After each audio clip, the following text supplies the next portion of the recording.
Good morning, y'all. So let's prepare this food for some friends and family. I'm gonna start off with some olive oil in the pot, and that is some homemade compound butter that I made for a previous class that I taught. When I tell you it is good and divine and flavorful, all you need is a piece of bread. So here we're just adding some chopped up onions and red bell peppers. Cause did I tell you we were making chicken parmesan? I don't know, but if I did, I'm telling you again. Okay, so we're just gonna toss those back and forth in those seasonings until they get soft. Looking good, yes. Okay, so I have been making my own spaghetti sauce for the past probably 20 years. So we're just gonna take a few cans of crushed tomatoes, and the crushed tomatoes come in their own puree sauce. So we're gonna add, I think I did a total of like 4 cans, and here we're adding that Italian seasoning paste, full of flavor, full of flavor. And then we're gonna go in with 2 tablespoons of garlic. It don't have to be fresh. As long as it ain't expired, that's fresh enough. So now we're going in with some Italian seasoning. That bottle, I just went on ahead and finished it off. We got some more over to the side because we are going to use some more. Then we're going in with the chicken bouillon. As you see, I didn't add any meat to this sauce, so the chicken bouillon does the trick. That's some onion powder that we're adding. And we're going to next add some red pepper flakes. I can get a little carried away, so I had to keep in mind that even though my family ate some of this, the majority of the food went to 3 other families. So I had to, be careful about the kick that I was putting in there. So while that's off to the side, reducing and simmering, we got our chicken breast, thinly sliced chicken breast that we are seasoning with some Tony Chachere's. And we're also going to go in with some Italian seasoning. Now, I know most times when you see recipes for like chicken parmesan, they typically don't season the meat unless they just put salt and pepper. No. Not over here. We're going to season that meat real, real good. And you only needed those 2 ingredients. It does the trick. Um, your The next thing we're going to see is my setup with my flour, the egg wash, and the breadcrumbs. The flour has salt and pepper in it. The eggs are unseasoned, and the last pan has the Italian seasoned breadcrumbs. So we're gonna go in the order of flour, eggs, and breadcrumbs, and it's all gonna come together and stick. Just wait.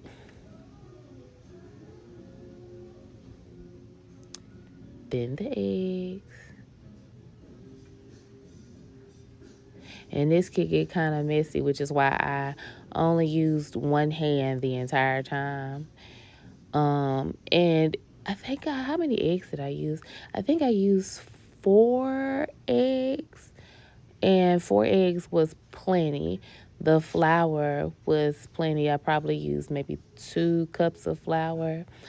The only thing that I had to keep refilling was the Italian breadcrumbs, which I had plenty of it as well.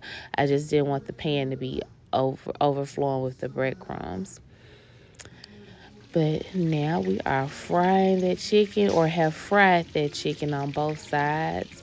I didn't deep fry it because I wanted to have control over how fast it cooked, because we are gonna put it back in the oven. That silver pot that you see in the back, that is water that I have boiling for our pasta. Yeah. Okay, so we have finished cooking all the chicken. The pasta noodles are done. I'm just putting some olive oil on it, and then I'm going to season it with some Italian seasoning. And I don't think you're going to see me mix it, but I do mix it. Olive oil and Italian seasoning on it because we don't want the noodles to be stuck together. And they need seasoning as well. And I'm going to go in and put some of the sauce on it. And I'm doing a scoop at a time to make sure that the each pan has enough sauce. I don't want one to have more than the other. And I have mixed them, and now we are placing our chicken. So two of the families is a family of 3.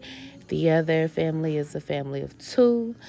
Um, So just wanted to make sure that everything, like I said, was evenly distributed, enough for each family to get full and satisfied. I love feeding people. I love feeding people. And each family has been through something. I'm not I'm not a woman of many words. I show my love or concern through food. I've always been that way because you have to be conscious about, saying the wrong thing or pushing your feelings off on the next person. So, skipping along, I've already put the sauce on the chicken. So now we are about to put the cheese on it. I just used the bag of pre-shredded Italian blend. That Italian blend has Parmesan, mozzarella, Asiago, some Gruyere cheese. Just a really good blend. And yes, I did use the Walmart brand. The Walmart brand tastes just as good as Kraft, and getting the pre-shredded to me tastes just as good as shredding it up yourself. I ain't got time to be pulling out my food processor. I got it. I got one of them. But yeah, I ain't got time for all this. So we just gonna use the pre-shredded bag. And then we are going to go in and put some Italian seasoning on top of it before we pop it in the oven. There we go with that Italian seasoning. I kind of wish I had some fresh parsley that I could have topped it off at the end, but they enjoyed it nonetheless. They enjoyed it and thoroughly appreciated it nonetheless, because the text messages I received were hilarious. And here they are, fresh out of the oven. I cooked them long enough just for the cheese to melt and brown. Yes, yes, yes, yes. And I had additional sauce and additional chicken, and that was for me and my family. Y'all have a good one.